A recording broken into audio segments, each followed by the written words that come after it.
Bonjour, bienvenue à tous. Hello and welcome everyone on French learners. Je m'appelle Shivam. My name is Shivam and I am here to help you in learning French. So friends, today we will cover topic exception in ER verbs in present tense. And friends, अगर आपने अभी तक year verbs आपको नहीं पता क्या होती है या आपने ईयर वर्ब की पिछली वाली वीडियो नहीं देखी है तो प्लीज़ उस वीडियो को पहले देख लेना, उसके बाद ही यहाँ पे आना, तभी आपको चीज़ समझ आएगी जो आज हम एक्सेप्शंस पढ़ रहे हैं। आज पार्ट 1 पढ़ेंगे एक्सेप्शन का, ईयर वर्ब्स का, और पार्ट 2 नेक्स्ट वीडियो में हम कवर करेंगे। So let's start today's video.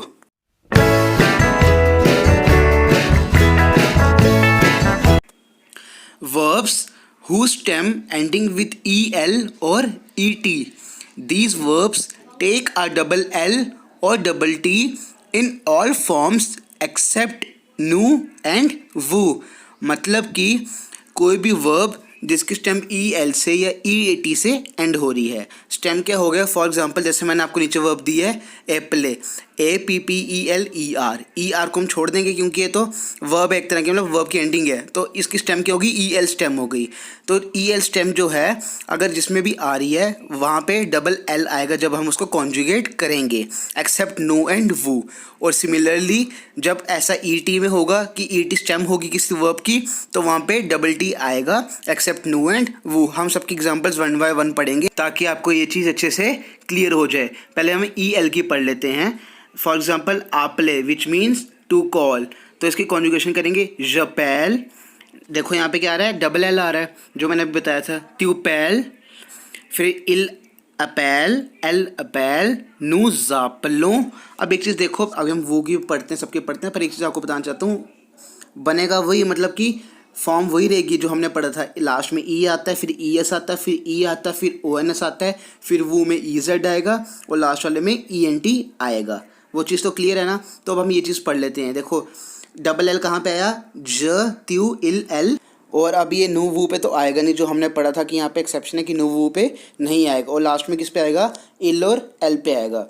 वो चीज़ हमने पढ़ ली है। आई होप ये आपको एक्सेप्शन क्लियर है। ऐसे थोड़ी एक्सेप्शन और देख लो, मतलब और एग्जांपल्स देख लो जो ऐसा होता है जिसमें ई एल की स्टेम होती है और बिल्कुल सेम पैटर्न यूज़ होता है। फॉर एग्जांपल टू स्पेल एप्ले, नेक्स्ट वन इज रेनोवले which means to renew. Next one how say that to flow या स्ट्रीम, वर्ब कौन सी वर्ब यूज़ होती है? रुइजले, रुइजले। And the last one is शॉन्सले। I hope it's clear now. ऐसी जितने भी ईयर वाली स्टेम है इसमें सारा पैटर्न यही होता है। हमने 3-4 एग्जांपल्स भी कर ली, आगे से आएगा तो आई होप आप कर पाओ, आपको ईजी लगे, कोई प्रॉब्लम ना आए। सो अब हम अगले वाले पे आते हैं जिसमें स्टेम ई टी होती है। आपको वो भी अच्छी तरह समझ आ जाएगा। फॉर एग्जाम्पल जेते, इसका मतलब होता है, लिखना भूल गया मैं, टू थ्रो। ठीक है, इसका मतलब होता है टू थ्रो। तो हम इसकी कॉन्जुगेशन वैसी होती है E S E O N S E Z E N T, मतलब कॉन्जुगेशन तो सबकी सेम ही है जो हमने पढ़ी है। जैसे हमने ई एल वाले में पढ़ा था तब भी वही था, सेम था, यहाँ पे भी सेम रहेगा एक्सेप्ट किसी जगह नो एंड वो की जगह से ही सेम। यहाँ पे क्या होगा? ई टी की स्टेम है लेकिन यहाँ पे डबल टी आएगा, किसको छोड़ के? नो और वो को छोड़ के। एक बार कॉन्जुगेशन देख लेते हैं। For example je jette, tu jettes, il jette, elle jette, nous jettons, vous jettez, il jette, एल जेट। ई एन टी जो होता है वो साइलेंट होता है, वो हमने पिछली वीडियो में भी पढ़ा था। और आई एल एस को हमने इल्स नहीं बोला। ये क्यों नहीं बोला? इसके प्रॉपर रीजनिंग क्यों है वो हमने किया हुआ, प्रोनाउंसिएशन वाली प्लेलिस्ट पूरी बनाई हुई है, वहाँ से आप देख लो। ऊपर आई बटन में आपको लिंक मिल जाएगा और नीचे डिस्क्रिप्शन में भी आपको इसका लिंक मिल जाएगा, वहाँ से भी आप देख सकते हो। आप थोड़ी एग्जाम्पल्स देख लेते हैं इसके related. So let's have a look on some examples for the stem E T. प्रोजेटे विच मीन्स टू प्रोजेक्ट, और टू जेट को क्या बोलेंगे? रेजते, रेजते। नेक्स्ट वन टू ब्राउज, फ्यूते, फ्यूते। So second exception is verb आले which means to go. It is use differently except नो एंड वू फॉर्म। नो और वू फॉर्म को छोड़ के ये इसकी जो कॉन्जुगेशन है वो डिफरेंट है, इसको इसलिए इरेगुलर वर्ब भी बोलते हैं। तो इसकी कॉन्जुगेशन देख लेते हैं, ये आपको लर्न ही करनी पड़ेगी इसकी जो एक्सेप्शन है। फर्स्ट वन इज जवे, त्यूवा, इल्वा, एल्वा, नूजालों, वूजाले, इल्वों, एल्वों। जवे मीन्स आई एम गोइंग, यो आई गो, ऐसे त्यूवा you go or you are going, ilva, elva, same he or she is going, nuzalo, we are going, vuzale, you all are going or you are going in a formal way, ilvon, which means they are going for masculine, and last one is elles vont, which means they are going. We use for a feminine gender. So let's move to the next exception, that is verbs that switch their accent aigu for an accent gahav, which means verbs जो accent acute accent जो हमने पढ़ा हुआ है पहले का, वहाँ से grave accent में change हो जाती हैं. होता कैसे वो भी हम पढ़ लेते हैं.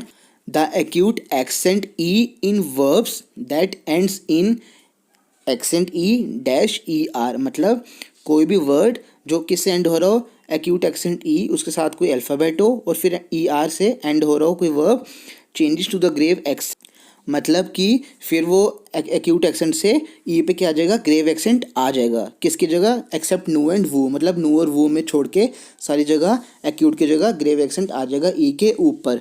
अब आप बोलोगे कैसे वो, चलो हम एक एग्जांपल देख लेते हैं. एग्जांपल से आपको ज़्यादा क्लैरिटी इस चीज़ में आ जाएगी. फॉर एक एग्जांपल देख लेते हैं. To complete, how say that to complete, complétez which means to complete. तो अब इसमें देखो सारी जगह नू और वू को छोड़ के, नू और वू में एक्यूट एक्सेंट ही है ई पे, बाकी सारी जगह ई पे क्या आ गया हुआ है, ग्रेव एक्सेंट आ गया हुआ है. और वर्ड भी मैंने क्या बोला था एक्यूट एक्सेंट ई डैश, मतलब कोई अल्फ़ाबेट हो और आगे ई आर हो, अगर कोई वर्ड उससे एंड हो रहा हो. जैसे complétez, इसमें क्या हो रहा है, एक्यूट एक्सेंट ई, फिर टी आ रहा है, फिर ई आर से एंड हो रहा है वर्ड. ठीक है, तो ये चीज़ आपको ध्यान रखनी है. ये चीज़ आई होप आपको क्लियर हो गई है.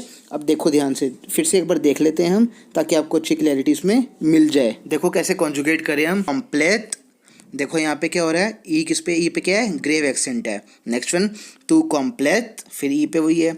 इल कॉम्प्लेट, एल कॉम्प्लेट, क्या आ रहा है यहाँ पे, सब पे ग्रेव एक्सेंट है. नू कॉम्प्लेटों, अब यहाँ पे एक्यूट एक्सेंट आ गया, नू कॉम्प्लेटों. ठीक है, आई होप अब क्लियर है. आगे देखते हैं हम नेक्स्ट वन. वो कॉम्प्लेटे, यहाँ पे भी ई पे एक्यूट एक्सेंट ही आ रहा है क्योंकि नू और वो क्या थी, एक्सेप्शन थी. And the last one is इल कॉम्प्ले एंड लास्ट वन इज एल कॉम्प्ले.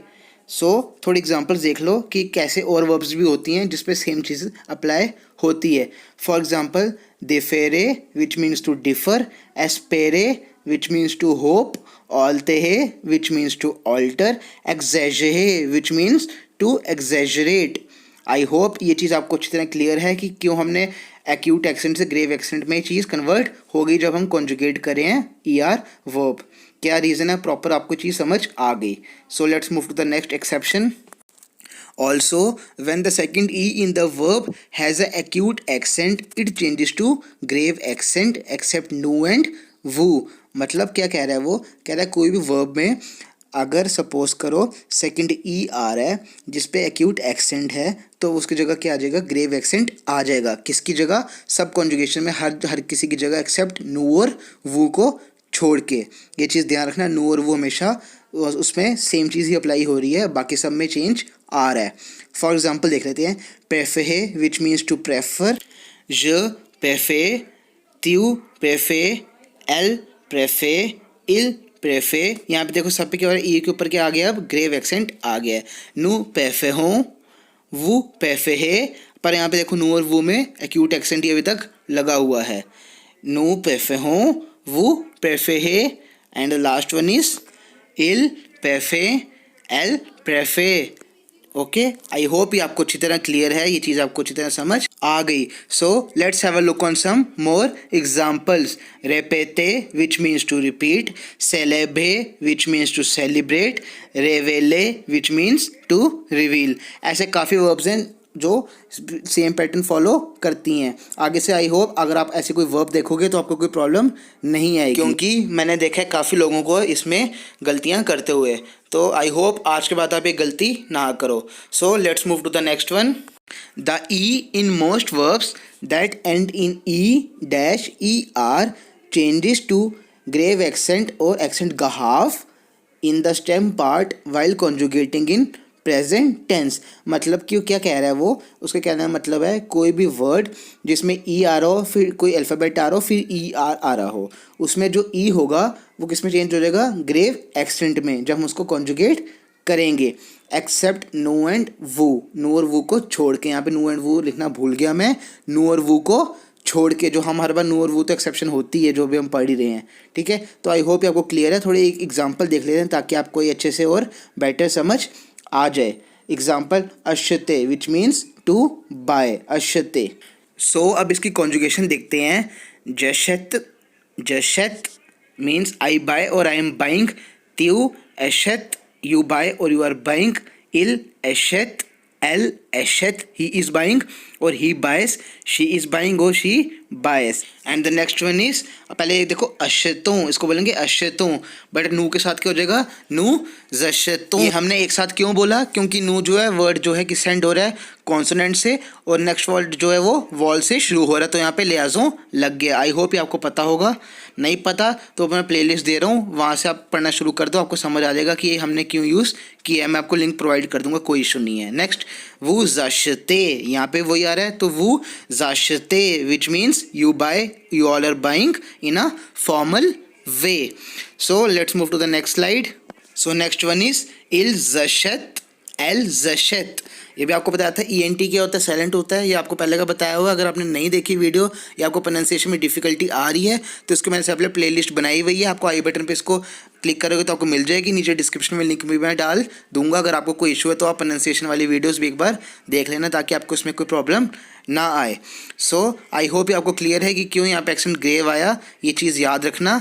सो थोड़े और एग्जाम्पल्स जो ऐसी वर्ब्स में जहाँ पे ये पॉसिबल होता है। सो थोड़े एग्जांपल्स देखते हैं जहाँ पे ये चीज़ एप्लीकेबल होती है। कौन से थोड़े वर्ब्स हैं और वो भी देख लेते हैं। एमेने विच मीन्स टू टेक, पेसे विच मीन्स टू वे, जेले विच मीन्स टू फ्रीज, मोडेले विच मीन्स टू मॉडल और to shape, and last one is पेले विच मीन्स टू पील। ऐसे काफ़ी वर्ब्स हैं, थोड़ी मैंने एग्जांपल्स आपको दे दी जो डेली लाइफ में हम यूज़ करते हैं वर्ब, और जहाँ पे ये एक्सेप्शन भी हमारे काम आती है। तो आई होप ये आपको अच्छी तरह क्लियर है। बेसिकली फ्रेंड्स आज की वीडियो में इतने रखते हैं, क्योंकि मुझे क्या लग रहा है वीडियो काफ़ी बड़ी बन जाएगी नहीं तो, और देखने वालों को भी आपको बोर लगेगा कि बहुत लंबा हो जाएगा। तो ये पार्ट 1 इसको रखते हैं। पार्ट 2 एक्सेप्शन रह गई हैं, इसकी 3-4 एक्सेप्शंस और रह गई हैं, वो भी हम कवर कर देंगे नेक्स्ट वीडियो में, और आपकी ईयर वर्ब्स प्रेजेंट टेंस में पूरी complete. And friends I hope you like the video. अगर वीडियो पसंद है तो वीडियो को लाइक ज़रूर करना, कमेंट में बताना वीडियो का बेस्ट पार्ट क्या लगा। एंड अगर आप कोई टॉपिक सीखना चाहते हो जो अभी तक हमने कवर नहीं किया तो कमेंट सेक्शन में मुझे उसके बारे में बता देना।